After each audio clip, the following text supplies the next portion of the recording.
اور اس کی آپ اثر آفرینی دیکھیے کہ اس میں سحرے کے جو موضوعات ہیں وہ کہیں بہت پیچھے رہ گئے ہیں. یعنی مرثیہ اپنی جزیات میں اسی وقت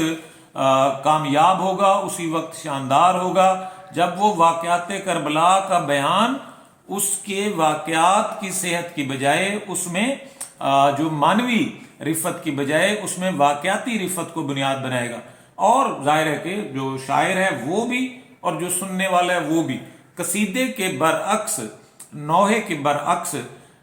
مرثیے کا سننے والا بھی خود کو ثواب میں شریک سمجھتا ہے. اسی لیے وہ اس پر ماتم جاری کرتا ہے، بیم و رجا کرتا ہے، سینہ کو بھی کرتا ہے، ہاتھ اٹھاتا ہے، حسین کے ساتھ حمایت کا اعلان کرتا ہے،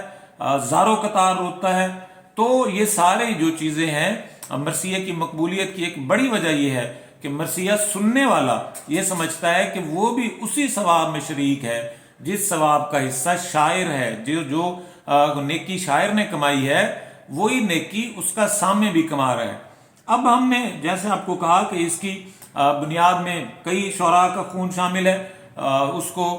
خوشمار کا زیبا میں بھی بیان کیا گیا، اس کو مصطفی نے ریاض الفصاح میں بھی بیان کیا، اس کو پوری کتاب ہے اکبر حیدری کی اودھ میں اردو مرثیے کی روایت. کوئی بچہ چاہے ایک دوسری کتاب ہے اردو مرثیے کا ارتقاء مسیح الزماں کی، اس میں تفصیل کے ساتھ جو میر انیس کے اساتذہ ہیں ان کا ذکر موجود ہے. ہم جمپ کرتے ہوئے آگے بڑھتے ہوئے اپنی وقت کی قلت کو سامنے رکھتے ہوئے میر انیس پر آتے ہیں. میر ببر علی انیس جو کہ بیٹے ہیں میر مستحسن خلیق کے، جو کہ میر مستحسن خلیق خود بہت معروف شاعر تھے، ابتداً غزل کے اور بعد میں انہوں نے خود بھی مرثیہ نگاری میں کمال حاصل کیا. جبکہ میر مستحسن خلیق بیٹے ہیں میر حسن کے، جن کی مثنوی سار البیان بڑی جس کی دھوم 4 رنگ عالم میں ہے، اور میر حسن بیٹے ہیں میر زاہد کے، اور میر زاہد جو حجو نگار تھے. اس طرح یہ نسل میر انیس تک آتے آتے 5 پشتوں سے شاعری سے جڑی ہوئی تھی. اور ان کے ہاں اگر کوئی چیز جسے کہتے ہیں کہ تسلسل کے ساتھ آگے بڑھ رہی تھی وہ خانوادہ کربلا یا خانوادہ حسین کے ساتھ محبت کا اظہار ہے. میر انیس کا زمانہ جو ہے وہ 19ویں صدی کی ابتدا ہے، 1803 سے 1873. 70 برس کی انیس نے عمر پائی. انیس نے اپنی زندگی میں جو مرثیے لکھے ان کی تعداد 300 سے کم ہے، سلام کی تعداد 150 سے کم ہے، لیکن ان سب کا معیار بہت اعلیٰ ہے. اور ہمارے جو طالب علم ہے وہ عام طور پر اپنی کتابوں میں سلیبس کی کتابوں میں ایک مرثیہ میدان کربلا میں گرمی کی شدت جو پڑھتے ہیں وہ میر انیس کا ہی مرثیہ ہے. اور جیسے آپ کو بتایا اس مرثیے میں اس خاندان کی جو 5 پشتوں سے شعر و ادب اور دین و مذہب کے ساتھ وابستگی ہے اس کا بیان بہت شاندار طریقے سے دکھائی دیتا ہے. اب یہ دیکھیے کہ میر انیس کے مزاج کی کئی خوبیاں ہیں. ناقدین کا خیال ہے ان کی اس سے مزاج بڑی شاندار تھی. ان کے قریبی لوگ بتاتے ہیں کہ انہیں بہت زیادہ اشعار یاد ہوا کرتے تھے. ابتدا میں انہوں نے بہت شاندار غزل لکھی ہے، لیکن بعد میں آہستہ آہستہ وہ غزل سے ہٹ کر صرف مرثیے تک انہوں نے اپنے آپ کو محدود کر لیا. اور مرثیہ بھی صرف اور صرف ان کی جو یہ ہے مجالس ہیں اودھ میں، فیض آباد میں، لکھنؤ میں، ان مجالس کا وہ حصہ ہوا کرتے تھے 1 محرم سے لے کر 10 محرم تک. اور انہی مجالس میں ہی ان کا مقابلہ مرزا سلامت علی دبیر کے ساتھ ہوا کرتا تھا. ان دونوں کو اردو کے ناقدین نے، اردو مرثیہ پڑھنے والوں نے، اردو مرثیہ لکھنے والوں نے خوب اہمیت دی ہے. اور جب بھی اردو میں مرثیہ کی بات ہوتی ہے تو انیس اور دبیر کو متوازی رکھ کر کی جاتی ہے. یوں سمجھیے کہ مرثیہ ایک بہتا ہوا دریا ہے جس کا ایک کنارہ میر انیس ہے اور ایک کنارہ مرزا دبیر ہے. انہیں شاعروں نے بھی اپنے اپنے طریقے سے بیان کیا ہے. شیخ گوہر علی مشیر کا ایک شعر دیکھیے، اگر میں بے وزن نہ کر دوں. قصہ عمر کا ہے نہ جناب امیر کا، قصہ عمر کا ہے نہ جناب امیر کا، بس جھگڑا رہ گیا ہے انیس و دبیر کا. اب دیکھیے کہ عمر اور علی، میں اس تفصیل میں نہیں جانا چاہتا، نازک موضوع ہے کیونکہ عمر بن خطاب کے حوالے سے جو خوشچین ہیں یا جو شیعان علی ہیں وہ کچھ خاص قسم کا غصہ رکھتے ہیں. اس غصے کی بجائے جو مشیر ہیں وہ یہ کہہ رہے ہیں کہ یہ اب جو واقعہ کربلا ہے یہ دبیر اور انیس کا قصہ رہ گیا، بے لال و گوہر سے یہ دہن کان جواہر ہے، لال و گوہر سے یہ دہن کان جواہر، ہنگام میں سخن کھلتی ہے دکان جواہر۔ اب یہاں آپ چونکہ آپ یہ جانتے ہیں کہ ناقدین یہ کہتے ہیں کہ آپ نے صحت زبان سیکھنی ہے تو اساتذہ کا کلام پڑھیے، اس میں اگر واو ہم ڈالیں گے دکان جواہر کریں گے تو شعر بے وزن ہو جائے گا۔ مطلب تو جو اردو میں دکان کی صحیح اصطلاح ہے یا دکان کی صحیح تلفظ ہے، املا ہے، وہ دال کاف الف نون کے ساتھ ہے۔ کتنا شاندار شعر ہے بند مرصع تو ورق خون جواہر، دیکھیے اے ہاں ہے کون خواہان جواہر۔ اب یہ جو جواہر ہیں یہاں میر انیس جو خانوادہ رسول ہے، حسین اور ان کے دوست ہیں، انہیں جواہر کہہ رہے ہیں۔ بند دیکھیے میر کے ایک مرثیے کا، اس کے بعد ہم مرزا سلامت علی دبیر کی طرف بڑھیں گے کہ انیس نے کس طرح الفاظ کو ایک طرز ادا بنایا، اس کو اس طرح برتا کہ پڑھنے والے کے سامنے کئی معنی کے دفتر کھلتے گئے، اور جو مرثیہ سننے والا ہے وہ کس طرح اپنی آنکھیں جھکا کر اور اپنے دل کو نیچے زمین کی طرف کر کے اور جناب حسین کے حضور خود کو پیش ہوا سمجھتا ہے، اور وہ ایسے محسوس کرتا ہے جیسے وہ واقعہ کربلا کا حصہ ہے اور مناظر اس کے سامنے ہوتے چلے جا رہے ہیں۔ تعریف میں چشمے کو سمندر سے ملا دوں، تعریف میں چشمے کو سمندر سے ملا دوں، قطرے کو جو دوں آب تو گوہر سے ملا دوں، ذرے کی چمک مہر منور سے ملا دوں، خاروں کو نزاکت میں گل تر سے ملا دوں، ذرے کی چمک مہر منور سے ملا دوں، خاروں کو نزاکت میں گل تر سے ملا دوں،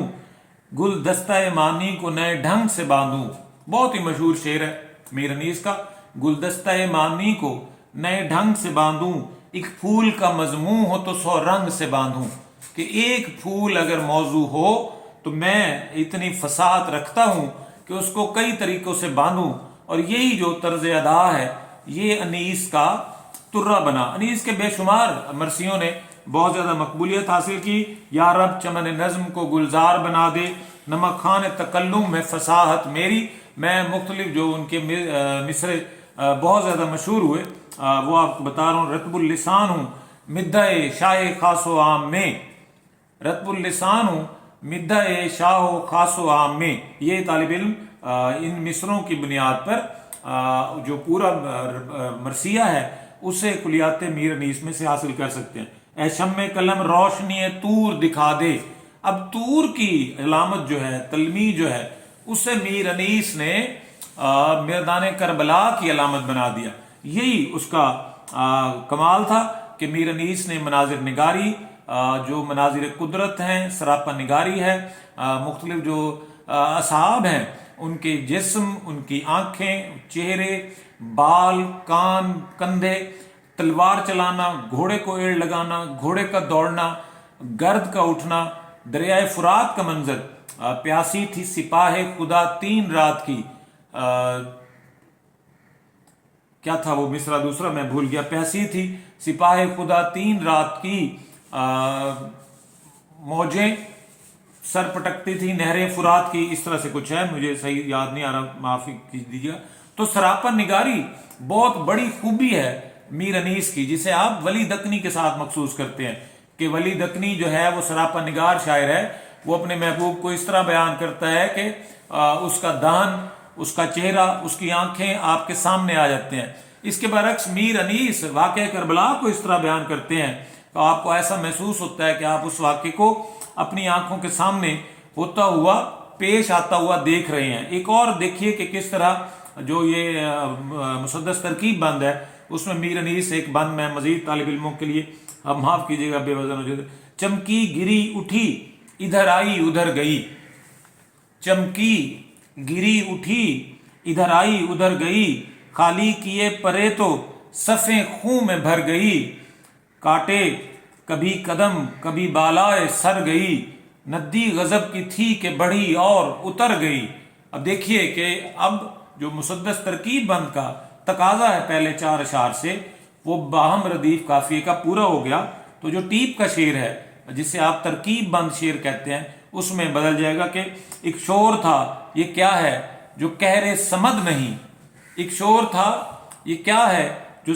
کہر سمد نہیں، ایسا تو رود نیل میں بھی جزر و مد نہیں۔ رود بمانی کشتی